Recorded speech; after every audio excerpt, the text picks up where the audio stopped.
तो light chapter का next part शुरू करने से पहले, जिसको हम रिफ्रैक्शन थ्रू लेंसेज बोलते हैं, एक छोटा सा टॉपिक मैं और बीच में आपको करवा रहा हूँ। ये टॉपिक पूरा एनटीएससी के लिए ही इंपॉर्टेंट है, उससे कम जैसे बोर्ड के लिए इंपॉर्टेंट नहीं है।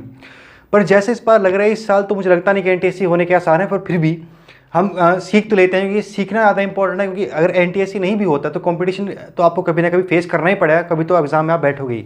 तो उसके लिए इस बार नॉलेज ज़्यादा जरूरी है, तो हम नॉलेज जितना हो सकता है मैक्सिमम लेंगे ही पूरा। तो उसमें शुरू करता हूँ मैं। ये टॉपिक है हमारा स्नेल्स लॉ। तो स्नेल्स लॉ क्या होता है, जैसे हमने देखा था लॉज ऑफ रिफ्लेक्शन थे, दो लॉज थे रिफ्लेक्शन के, जिसमें हमको परफेक्टली मालूम पड़ जाता था कि लाइट फाइनली रिफ्लेक्ट होने के बाद कहाँ जाएगी, यानी रिफ्लेक्टेड रे की पूरी इंफॉर्मेशन हमें वो दो लॉज देते थे। ठीक ऐसे ही जब रिफ्रैक्शन आती है तो उसके लिए भी हमको लॉज दिए गए, जिनसे हमें पता चलता है कि रिफ्रैक्टेड रे फाइनली कहाँ जाएगी आफ्टर रिफ्रैक्शन। तो उसके बारे में है स्नेल्स लॉ। अभी तक तुमसे इतना जानते हैं हम कि अगर लाइट किसी डेंसर मीडियम में जाती है रेयर से, तो वो नॉर्मल की तरफ बेंड करती है, और अगर उससे दूर जाती है, रेयर में जाती है, तो नॉर्मल से अवे बेंड करती है। अब सवाल ये है कितना अवे बेंड करती है, कितना टुवर्ड्स करती है, एग्जैक्टली वो एंगल क्या है। तो उसके ऊपर एक साइंटिस्ट था स्नेल, उसने वर्क किया और उसने हमको एक लॉ दिया, इसको बोलते हैं स्नेल्स लॉ, जिसको हम जानते हैं। ठीक है, तो ये स्नेल्स लॉ है जो हमको ये बताएगा कि फाइनली लाइट कहाँ पे जाती है। ठीक, तो मान लो ये हमारा एंगल आई हो गया और ये हमारा एंगल हो गया एंगल ऑफ रिफ्रैक्शन।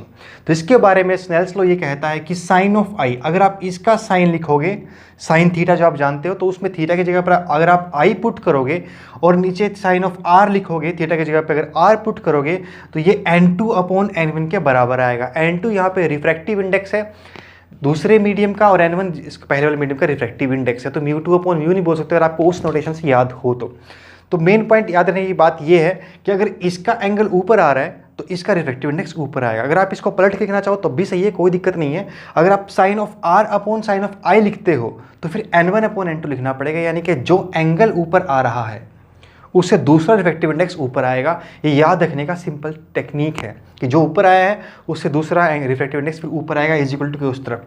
तो ये सिंपल से एक लॉ है जो हमको बताता है कि फाइनली एंगल कितना रहेगा। छोटा सा टॉपिक है।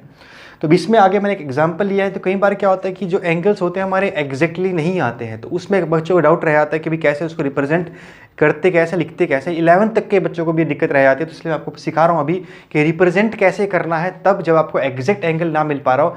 एग्जैक्ट एंगल से मेरा मतलब है आपको जो वैल्यूज़ पता है वो सिर्फ 0 डिग्री पे, 30 डिग्री पे, 45 डिग्री पे, 60 पे, 90 पे, इन्हीं सब की मालूम होगी। उसके अलावा किसी और की मालूम आपको नहीं होगी। याद रखने के लिए बोलते भी नहीं हैं। अगर आपको पता है तो बहुत अच्छी बात है, पर ऐसे याद रखने के लिए बोली नहीं जाती है।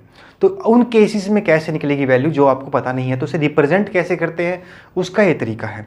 तो मैंने एक एग्जांपल लिया। मान लो हमारे 60 डिग्री पे एंगल लाइट इंसिडेंट होती है एयर से, यानी रिफ्रैक्टिव इंडेक्स उसका 1 था, एक ऐसे मीडियम पे जहाँ पर रिफ्रैक्टिव इंडेक्स 4/3 दिया हुआ है।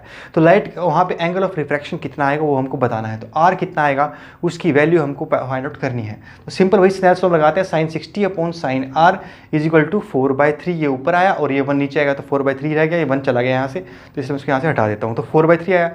साइन 60 की वैल्यू आपको पता है, वो लिख दो, √3/2 आ जाएगी इज इक्वल टू 4/3। तो साइन आर उधर चला जाएगा, कितना बनेगा 3√3/8। अब देखो ये कितना होता पता नहीं।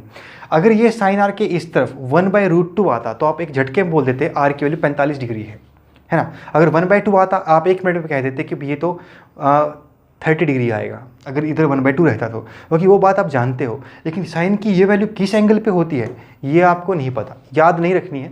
ये 12th वालों को भी याद नहीं रखनी होती, आपको मतलब कभी भी ये ज़िंदगी में याद रखने की जरूरत नहीं पड़ेगी कितनी होती है। सिंपल वो 3 याद रखना बहुत है, 3-4 जो भी हैं वही याद रखना काफ़ी है। क्योंकि अगर उसके बाद की बात करें, 12th के बाद कैलकुलेटर अलाउड होता है, तो कैलकुलेटर में दी रहती है, और उससे पहले आपको याद नहीं रखनी होती, तो इसलिए ज़िंदगी में कभी याद करनी भी नहीं पड़ेगी। तो लेकिन एक परेशानी तो है ना, अब लिखें कैसे यहाँ पे इसको। तो उसको लिखने का एक सिंपल तरीका होता है कि हम इसको ऐसे रिप्रेजेंट करते हैं, साइन इनवर्स 3√3/8, ये गया हमारा आर। तो एक छोटा सा टॉपिक था ये जो स्नेल्स लॉ में छूट गया था। अब उसके बाद मुश्किल से 3 या 4 लेक्चर में हमारा ये चैप्टर खत्म हो जाएगा, जिसको हम लाइट चैप्टर से पढ़ रहे थे। तो क्लियर है। तो ये था हमारा स्नेल्स लॉ।